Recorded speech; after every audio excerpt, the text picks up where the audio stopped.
might look like an ordinary hayfield, but this actually has native grasses protecting water quality. It's the field of the future. Eric Kretemacher, who runs Pork and Plants Nursery near Elba, Minnesota, came up with a unique idea to reduce energy costs.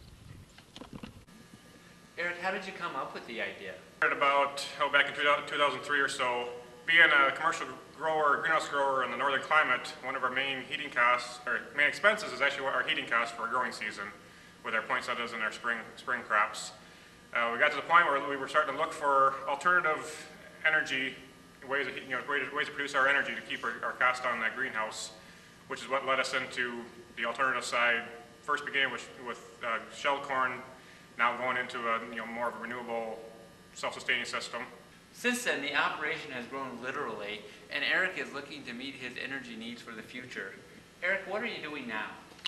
Currently, we're working with the idea of actually growing our own fuel basically, looking at growing native grasses on our own land and actually taking that and pelletizing that in a facility on our farm, so we can kind of make a closed loop system where we can grow, process, and burn our own energy, kind of in a local scheme.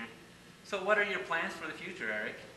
The plans immediately for the immediate future is to satisfy our own energy needs for our greenhouse. Beyond that is to actually help with a lot of other local people, other people that are also interested in the idea of growing their own energy for their houses or businesses, and take it from there on. One of the big reasons we were looking at the native grasses is environmental benefits. With the region that we live in, there's a lot of land that shouldn't really be in row cropping anymore. So we're looking at alternatives if the native system would actually work. Put some of that land into it would help with the water quality benefits, wildlife habitat, which is a lot of secondary benefits to the idea of obviously of producing our own energy locally. Well, so there you have it, a project that's sustainable and that will reduce the dependence on foreign oil, benefit water quality, and be a working model for the U.S. to follow.